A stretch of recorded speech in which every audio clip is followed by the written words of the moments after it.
You know who loves Izotope? This guy. Everyone here at Ruinous Media can't get enough of Izotope's intuitively designed plugins for audio restoration, mixing, and mastering.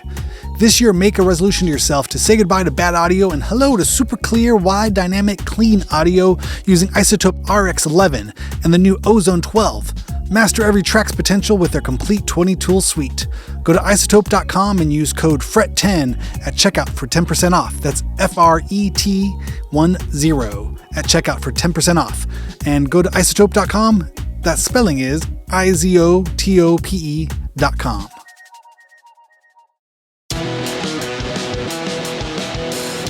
I'd like to welcome our newest sponsor, Schecter Guitars. This holiday season, go over to schecterguitars.com and see what high-quality goodies they have waiting there for you. Premium feel and unbeatable price. See why guitarists like Isaac Brock from Modest Mouse, Robert Smith from The Cure, and Ernie C. from Body Count all love Schecter Guitars. A wide variety of styles and builds with high-end components and affordable prices for touring guitarists. Built to last.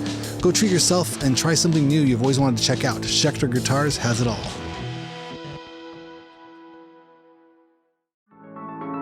Hey, what's happening? Before we jump into the show, I wanted to see if you had any music on a hard drive. You have a band, you have a project, and you want to self-release your own music.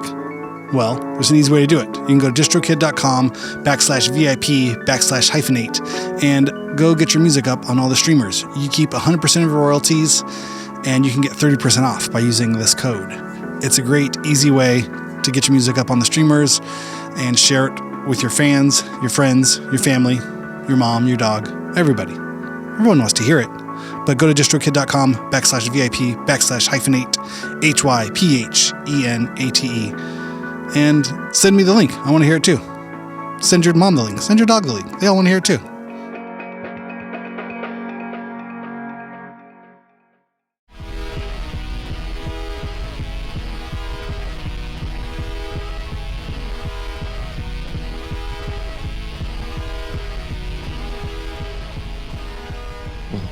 This meeting is being recorded. All right, welcome to Hyphenate Halftime. This is our show for Monday, March 2nd, 2026. Adios, February. Aloha, March. We are here. With me, as always, is my co-host, Mr. Aaron Farley. How do you do this Monday, March 2nd? I am marching along. Yes. The 2nd of March. The 2nd of the... What are the Ides of March? The 14th. What does that mean? That's when Julius Caesar got stabbed. I don't know why. They don't know what they call it, the Ides, but yeah, it's the 14th. I don't believe it. Do you believe in Julius Caesar?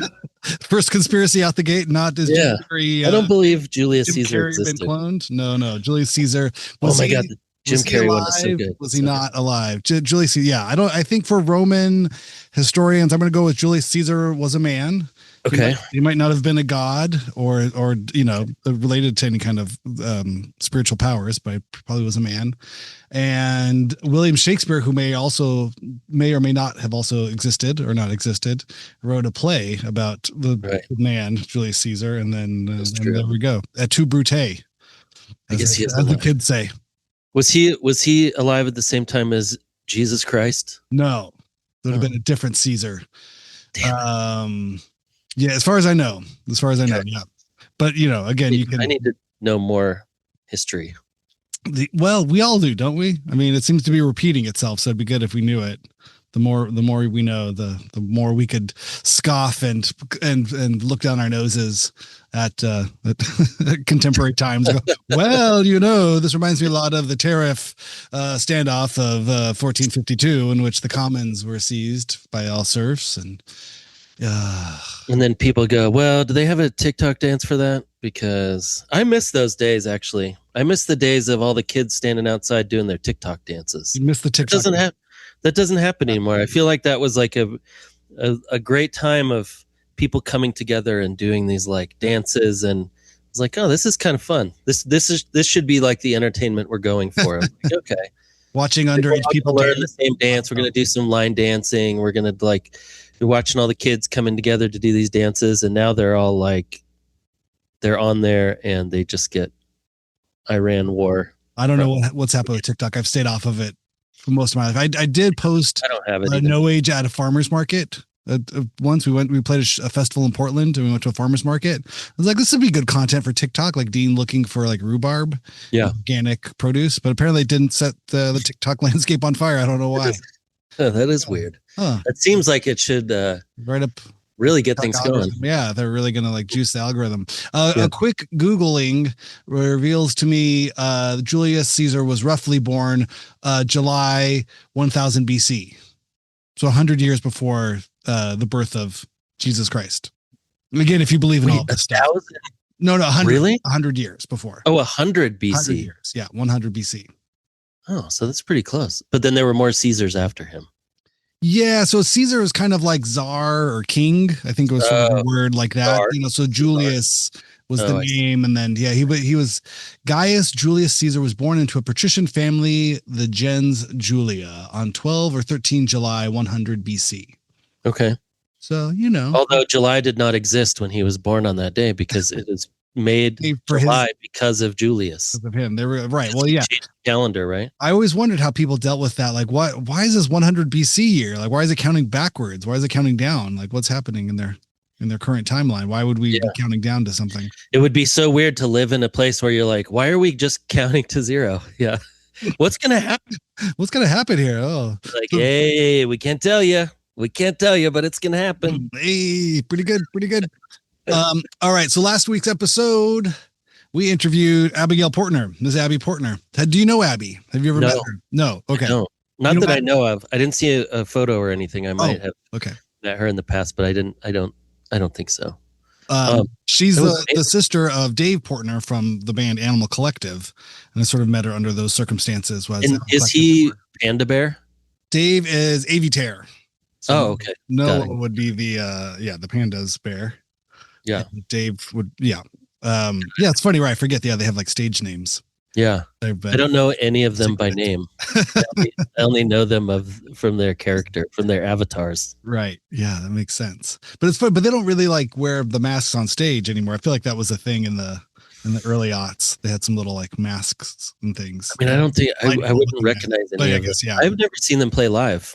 I've never seen Animal Collective play live. I mean, I've seen videos and stuff and listen to the records often. Pretty fellows, those Animal Collectives. Yeah, I saw them play with Black Dice at the Knitting Factory. So whatever year that would have been. I think they'd done another tour before they played The Smell, but I did not go to that one. Wow. You saw them when they were small enough to play The Smell? No, well, they didn't. I missed the Smell show, but I saw them the next tour they did with Black Dice when they played the Knitting Factory. And that was awesome and weird and fun. Yeah, and then we crossed paths in Spain at that festival and watched them play, and I was like, what? I definitely had that feeling of like, how is everything in my brain being played by other people?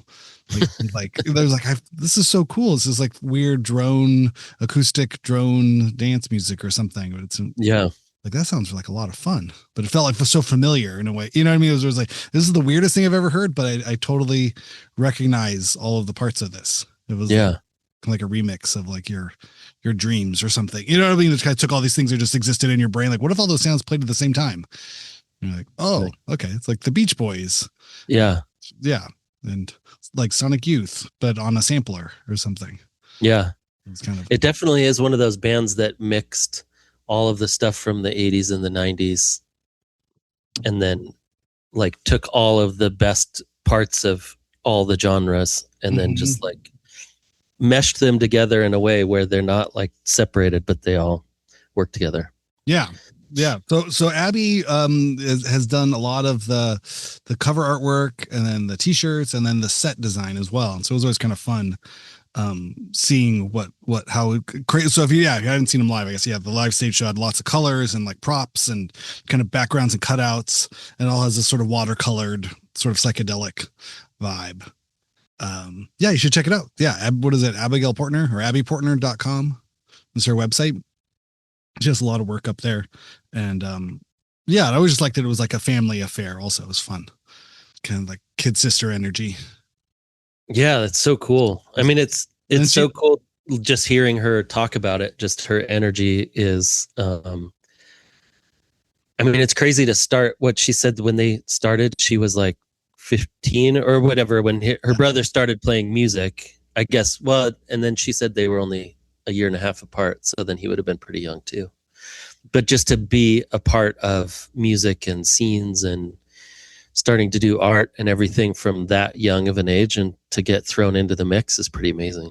Yeah. No, and I think there was, it's that sort of spirit of like, just, we're all just doing this. Let's just, go. And also it's, it's free. It's free. It's labor, when you're starting out, as a new band. It's like, oh yeah, Dave's sister will do it. And it'll look weird. And, but it's that perfect sort of synergy of like a vote of confidence for somebody just getting started. And when your band is also just getting started, but now you have a project you're working on, and whether or not any of it's good it's not the point. It's just the point is to do it and to make the work and to get better at it as you go. It's not about, that sort of start of it all. And it's seemed very supportive in that kind of way. And she also had a handful of musical projects, I think kind of culminating in just her solo rings or drawings project. I think drawings, I think is how it was written. It was her solo. I do remember seeing that. I don't think I saw them play. Okay. And where are they from? Baltimore. So the whole Autumn Collective world comes out of Baltimore. Yeah. And but yeah, she's super cool. I was glad she took the time, and then her John Cale work as well. Then so it's somewhere in the last 15 years she met up with John Cale, and that whole story is insane. Like, do you know much about John Cale outside of his Velvet Underground sort of work? I mean, I don't know specifics, but I've definitely know of his work and I've listened to it and know how like crazy and insane and kind of on the avant-garde sort of things. Yeah. So it's cool that she's met up with him and has become part of that touring world of stuff, of things. And he's kind of this brilliant aging madman of music. It sounds like I've never met him. I've wanted to. I've seen him live. He did a cool thing where he played that whole record. This great solo record he did, Paris 1919, that had been recorded somewhere in the 70s. It's one of those kind of things when I heard it, I was like, oh, this is such a cool blueprint for so many of these styles of music and things. And one of those records was sort of like do you know about this one? Like the deep cut kind of vibe. Yeah. Great. It's beautiful from top to bottom. And I kind of like became obsessed and then he was doing live performances of just that record. And that's what, it was great. And then afterwards, cause the record's probably only like 35-40 minutes at the most. And then they did a bunch of other songs. And he's insane. That's awesome. Fully certifiable. I love how many people came out of that. I mean, it is strange when there's such a like small pinpoint on like New York in those years that completely changed the culture of Western civilization. You mean the Velvet Underground? Like just Velvet Underground, Blondie, Basquiat, Andy Warhol, Talking Heads. Oh well, yeah. Ramones, that you have like rap, Run DMC or before Run DMC, barely DMC, and you have like this pinpoint of literally Oh, your mic's going in and out. Oh really? Oh, there you go. You're back. Was the last thing you said Run DMC, but it's kind of the birth of hip hop like this and dance music. Square mile radius of like maybe like 5 square miles. That literally all of those people, Cindy Sherman, all of whatever came after that for art and music and like cultural things. A ton of those people are still performing well and in a respected way. Like they didn't go like the Motley Crue route of like, hey, we still have long hair, we don't have that much, and we're just kind of chunky, and we're like, and we're reading off the teleprompter for our lyric. I saw like David Byrne perform like, I don't know, a couple of years ago at the Greek, and it was amazing. It was like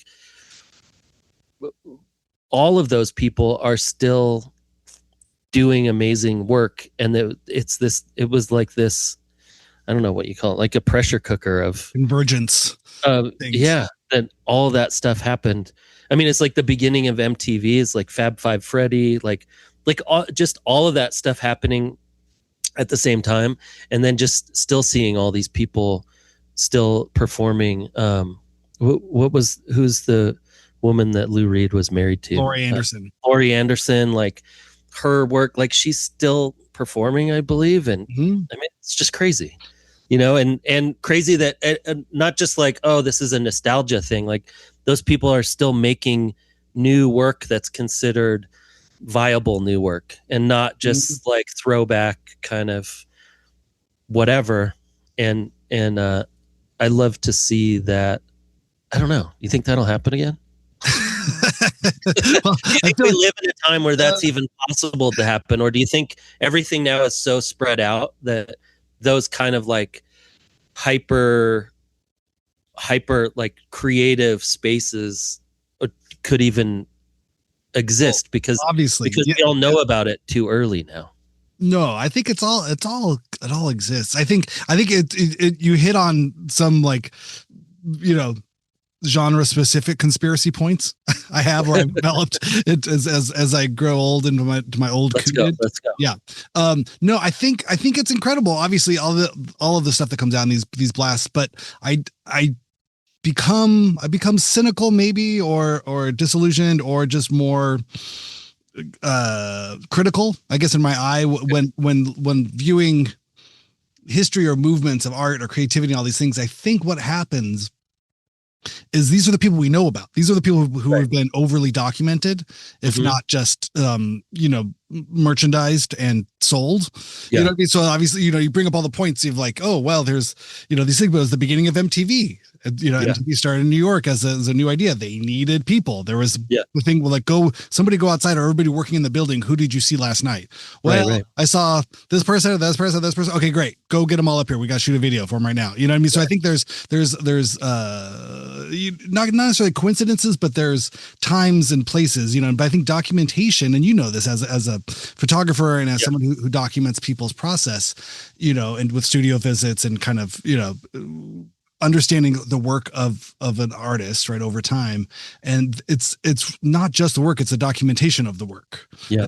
And so I think that, that kind of explosion of creativity in New York, and New York's always been, this hugely productive, creative city and scenes. Right. So I guess, I've only discovered this because you go down the real nerd holes of things. You're like, well, but did you know what was happening in Lansing, Michigan in 1975? There was there was an incredibly fertile scene that released records, that had a photographer that documented all this stuff and all these things.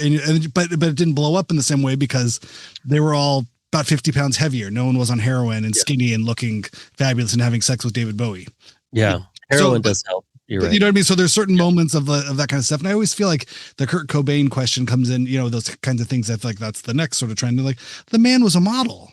He had a horrible eating condition. He had some kind of Crohn's, IBS disease, and that caused him to just have, diamond sharp cheekbones, and he looked great in flannel. He probably was 5'5", but you know what I mean? But just was haunted and had mental issues and depression and an eating disorder.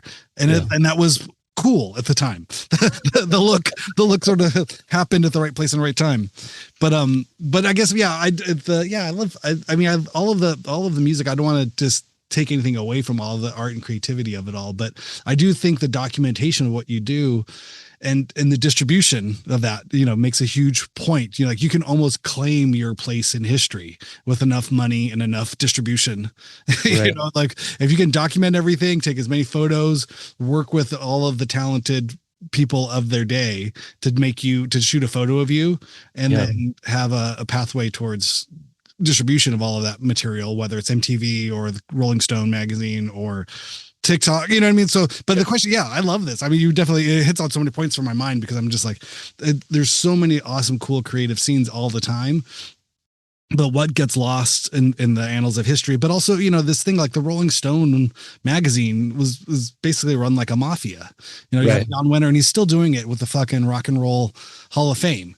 I think like Thin Lizzy isn't in the Rock and Roll Hall of Fame. Yeah. And so these still, there's this like boomer, like kind of death rattle hold on these cultural sort of institutions still to this day. And I think there's so much of that, and we're going to see it. We're going to continue to see it. I guess that's why I look at it as well as looking forward and kind of going, well, if you look who owns the company, what are the messages they're putting out? Look who does this, like we're going to see a lot more fascistic propaganda. And again, all of the stuff is propaganda for one way or another. If you want to look at it, you know what I mean? You see, one of the biggest things I saw in that pop sort of stuff in the early 80s in the MTV world was Quincy Jones and his invention of Michael Jackson, the solo artist, right? And crossing genres purposefully. Had a song like Beat It, putting Eddie Van Halen on there.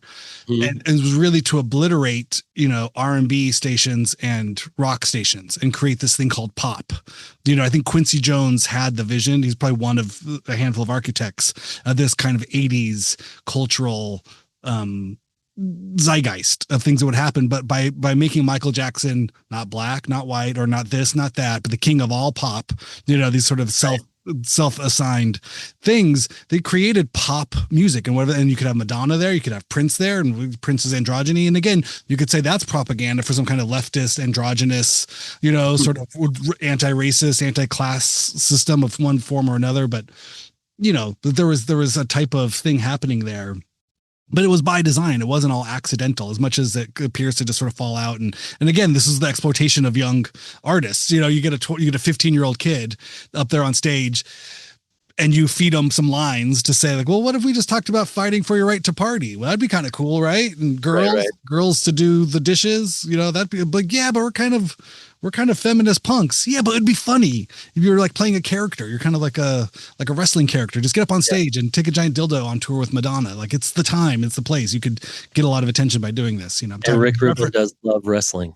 Yeah, I'm referencing the Beastie Boys and this kind of thing. So these are all creations, and we see it now. But at the time, you're just inundated with it. I mean, it's all Pepsi and Coke and stuff. So I think that same architecture and the same messaging is happening now.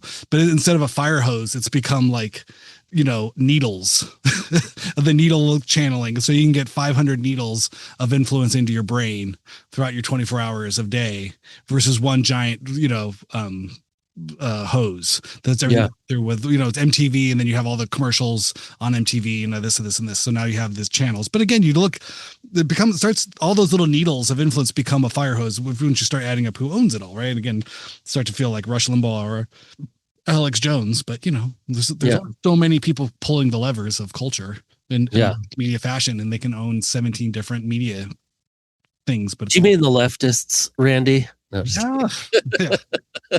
Anyway, that's leftist media, the leftist corporate media. It's the gay frog. The gay frog agenda is where I'm at. I'm pro gay frog all the way. Well, I mean, who isn't? I mean, we should all be pro gay frog. Yes. Let's go. But that's really interesting. And then it also makes me think that back then you actually kind of needed to be in the, like if you were an A&R person, or if you were looking for bands, or like you were saying, like you're MTV and you're like, go see what's going on tonight and find the people and bring them on, because we need content. We need people to come on and talk about whatever's happening. It wasn't called content back then. It was called culture. Yeah. Culture. Right. And we just need people, we need interviews, we need to be cool, but you don't have you can't stream in like, hey, what's going on in Los Angeles tonight or whatever, because the technology wasn't there. Yeah. So you need people to literally go out to the clubs. And to do that, you need those people to go to the clubs, and you need the clubs, and then those investors. And then if you look at any of the conspiracy theories lately about Studio 54, have you seen any of those? No. Like who backed it, and who started it, and then how that's kind of potentially kind of like a honeypot kind of situation. Sure. For hey, because you look at all that and you're like, oh my God, I don't know if Nixon was ever at the Studio 54, but a lot of really big politicians and these kind of shady characters or whatever are hobnobbing with all of the rock stars and the models and the this and the that, and Steve Rebell is right there in the middle of the whole thing, and the new VCR cameras everywhere. Yeah. No, and great.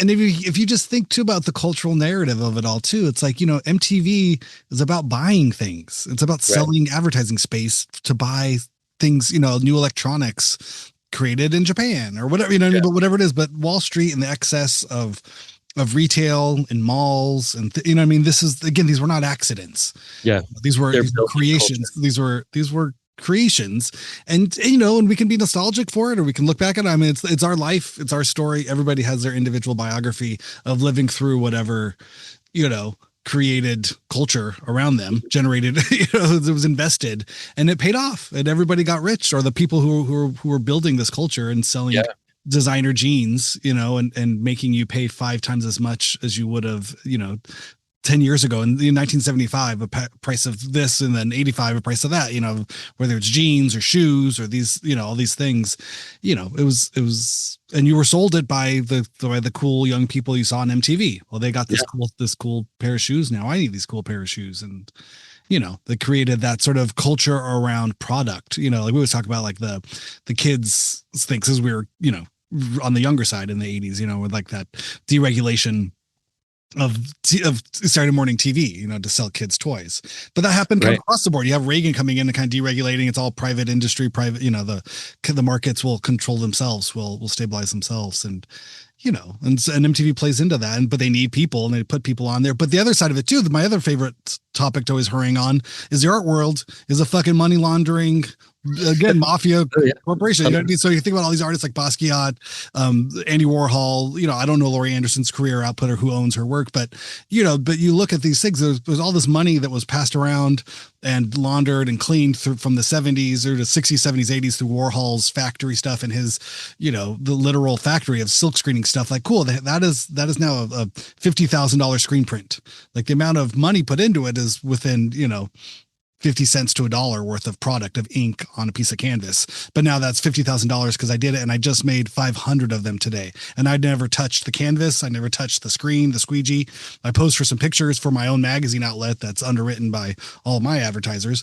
But you know what I mean? But you create this wealth, and this wealth pool that can get passed around from person to person that we all agree goes up in value. You know what I mean? So you think about like cultural movements in art, who's cleaning money through that art world thing and passing it around and keeping and wanting, who chooses to those careers continue to rise through all of that. You know what I mean? And so there's, we think about people still making expensive artwork. It's like, well, it's propped up. They can't afford to not make the expensive artwork and show artwork because all their back catalog is still being circulated. And to, you know what I mean? If that, these people take a dive and their collection goes down, then all of these investors, or whatever people who own this artwork have to take a dive too. So, I mean, and most artwork sits in storage. Of course. It's, like I've shot storage spaces. I've gone to the art storage spaces because someone's like, oh, hey, the value isn't the value of the art isn't being seen. It's that it's in your collection. It's by it being owned by you is where it increases in value. The longer and you're transferring wealth, whatever it is. Yeah, exactly. And to something that's intangible so that it can go up and down in value kind of willy-nilly. And because I go back and forth on this all the time, because at the any of those kind of things of like, I mean, I'm not really in the art world at all. Like I have maybe like integrity. My middle toe is in the art world, but the idea of it is like, it's propped up and everything. You're like, but money's fake. So it's like, it's all propped up. Right. So it is perceived value, but then it's real value if someone buys it, and it's like, it's not perceived anymore. And so, but then like you said, and I think you sent me the reel of the airplane, like the airplane, the plane, the planes flying like unmanned private cargo jets that just transfer wealth and bypass customs. Which is, why wouldn't you? I mean, who's not out there trying to have fun and avoiding taxes, except for me and Randy. We pay our taxes. Oh my God. Yes, I would never. I don't even have enough money to avoid taxes. Like if I was avoiding taxes, it would be like really, you put in a lot of work to avoid like a couple bucks. Therein lies the rub, right? Yeah, you have to have enough money to not pay people money. We're too broke to not pay our bills. Yeah, you have to have a lot of money to be able to ditch out on bills. You would think it'd be the other way around, that the people with less wealth and less money would be not paying for things. But all of these things like what is it? The yachts, property, and artwork are like the three things that get shuffled around where someone buys like a yacht for, I don't know, $300 million or whatever, and then it magically goes up in price to $450 million in 6 months, and that gets transferred to some sheik in some place or whatever. Like, oh, I'm just selling a yacht, man. I just made $150 million by doing nothing. But I mean, I also sit on the and board of 7 different corporations, yeah, right. in which contracts may or may not be. I have the power to veto or push for people. It's a beautiful thing. I do love that there is starting to be little inklings of proof of some of the crazier conspiracy, not even the crazier ones, like just the money laundering and stuff, and that people were going like, no, this is what's happening, and then like a couple emails are like, well, there's a guy just talking exactly about this thing, and there's another guy talking about exactly this, like this, like the business stuff is very intensely kind of funny. I think the child trafficking stuff completely not funny. Like that's the other side of like, can these people just go away? Can they get put away? But then you're like, we're going to put them in the private prison that their friend owns. Everyone keeps going like, put them in jail. I'm like, do they own the jail? Like it doesn't. There's no public anything. There's not a public sphere that these people could even go to because they're owned. Everything is owned privately. Like the companies that own the record labels own the companies that own the jails. Mm-hmm. That like, and this is like the big like hip hop rap conspiracy, right? That they put they infuse with drugs and guns, and then they prop up people to talk about drugs and guns for a bunch of years, and then they arrest people for using guns and drugs, and the prison population goes up like by 60% or whatever. Mm-hmm. And this is also talked about by like Ice Cube. Like Ice Cube is like, oh yeah, no, I've very much found out that this happened for real. I know the CIA people, whatever. Right. Yeah. But another art thing, the last art thing, I mean, not the last one, but the big conspiracy forever that the abstract expressionist movement was propped up by the CIA, right? Yeah. And there were people on Facebook at the beginning of Facebook that used to rail. There was some guy, and I don't even know, like it would be on some art, some art, I don't know what you call it, like a group or something. Mm-hmm. And there would always be this guy screaming in there like, this was all propped up by the CIA. The Guggenheim Foundation was completely, they bought all the paper. Oh, your mic's going out. I think the giant corporations are silencing you. Oh no. No, but like got his mic.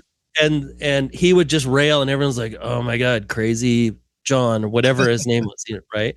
And he's like, I swear this is what happened. Dude, these people took the money from, there's this CIA-backed, group that was called Americans for Cultural whatever it was. Sure. And they started to they bought all these paintings and then they started doing shows in Europe to go, no, America's going to be the cultural zeitgeist for the next 100 years. Like we're going to be, and it's going to be nothing. Like it's going to be abstract. It's not going to have any form. It's going to be like total insanity. And so they propped up all these artists who were great artists, right? Also in New York and all over the United States. But they compiled all this stuff that was happening in the US. But it was under this idea of, American culture and all these things. And then it turns out completely right. Completely backed by the CIA, completely like the Guggenheims and all those people bought all the Jackson Pollocks and bought all the stuff. Then their return on investment gets them the Guggenheim Museum, gets them all of these things going forward, and all the other museums. And that starts American cultural, like modern art. Mm-hmm. And then you go, oh, Crazy John was completely right. 100% correct. 1,000% correct. And then everyone goes, whatever. You know, They're free on Thursdays. You know, you can go. And then all those people that knew where the money was coming from, who bought all the paintings, are like, yeah, we're rich. But they were already rich because they bought it all with oil money. Yeah, and that's railroads. And this is where, you know, I don't think this is anything new to our generations. You know, I think again we go back to our friends Julius Caesar and, you know, all of these other sort of, I don't want to say indentured, but you could say patrons of the arts. Yes, you know, where artists work for the rich, and but it was a little bit more straight ahead, and just it was set. You know, a rich person would hire, you know, the Duke or Duchess would hire Michelangelo to build his sculpture, and they owned it before it was even created because they bought it. It was everything was made at the request of the land and the rich folks, and you know, like the artist didn't have a personal collection. No, they couldn't afford their own art, which is, you know, but this idea that, you know, you were paid and you worked and how you got that position. You know, I'm sure there's questionable practices even then. And was it about talent? Was it about this? You know, I mean, I don't think there was a global market for selling the arts as much as it was, you know, just amassing of wealth. And also you had so much, and what else were you going to do with it? You know, you couldn't light your money on fire fast enough, as, you know, you might as well give it to the arts. You build a museum or something, build a library. I don't know. Write me a song. I'm flushing it down the toilet. What else can I do with it? I don't know. Give some to that guy. See what he does with it. Oh, look, he just created an insane piece of abstract art. That's even funnier than setting it on fire. Let's do more of that. Right. Like how quick can we burn through this generation? But also, I think power likes to be involved with culture. They think money can buy talent or art or creativity in some ways, and which is probably isn't incorrect. I've seen this theory posited that AI is a way for the wealthy to engage in creative pursuits. Oh, that's interesting. They can buy creativity.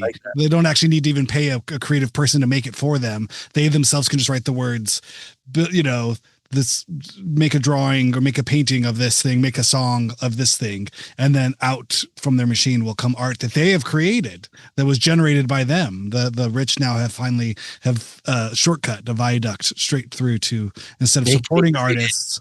Yeah, you can buy your talent. You don't have to go to school for it. You don't have to work at it for years. You don't have to have any God-given, you know, talent or struggle. You can just say, AI, make me creative, make me funny. I would like all of my jokes written for me. I would like to be very good looking and all of these things online, like make my face handsome Squidward all the time and the best art and the best music. And the more you pay for it, the better it'll get. And everybody who actually does all those things gets nothing. Yeah. Oh man. And that's great to a theory, great theory, not great in practice. But it is a great theory. Also, allegedly. What do I know? I don't know anything. I don't think you have to allegedly. I'm a mouthpiece for nothing. Yeah. But it makes sense in a way because too, they're like, oh, this is great. I can finally make the music I've always wanted to make, and I don't have to be that creative.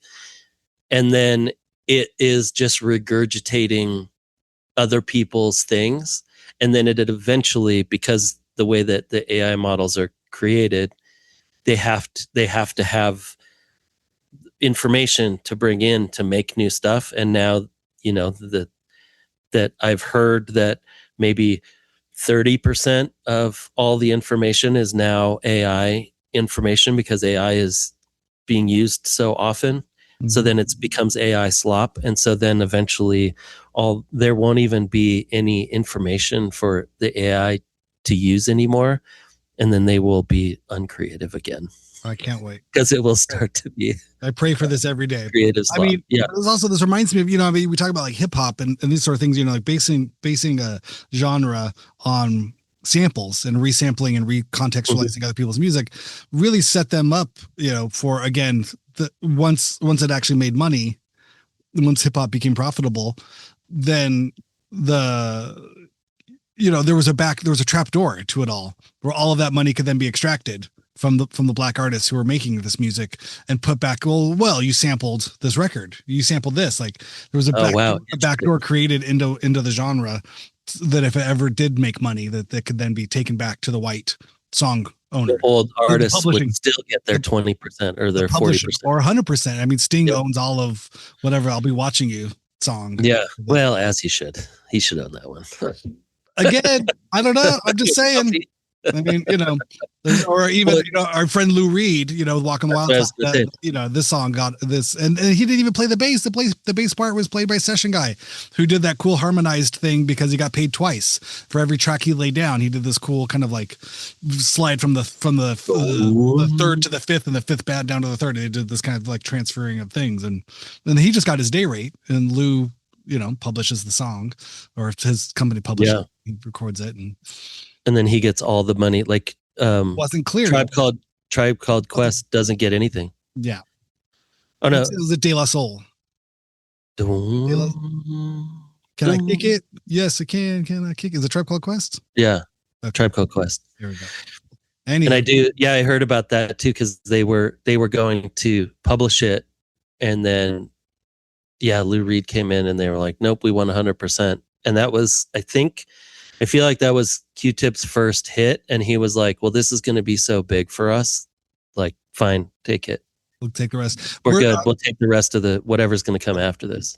Our show's about to end here. Everybody, sorry, we're on a quicker timer. Oh yeah, right. We jumped on the Zoom for technical reasons.